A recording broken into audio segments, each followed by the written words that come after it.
One important thing to note is the difference in absolute risk in these positive findings.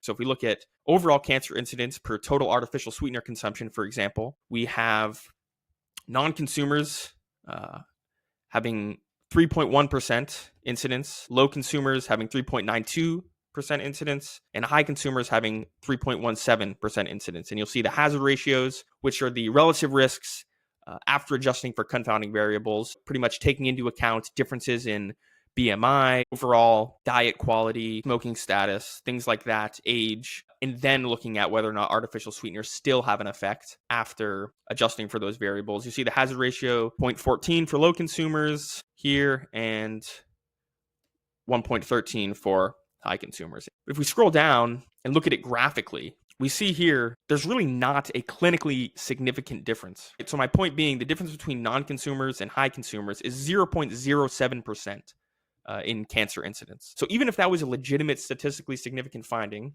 which it is, although since it's so small and since we already addressed there's inaccuracy and unreliability in these food frequency questionnaires, it's highly likely, in my opinion, that the difference in accuracy between what subjects were actually consuming and what they reported consuming is probably greater than the difference in outcomes.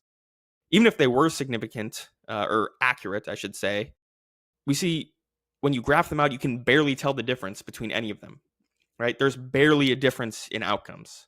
So it's an extremely small effect. If we return to strength, the first viewpoint of the Bradford-Hill criteria, there's an extremely weak association here. And this is true across the other positive findings.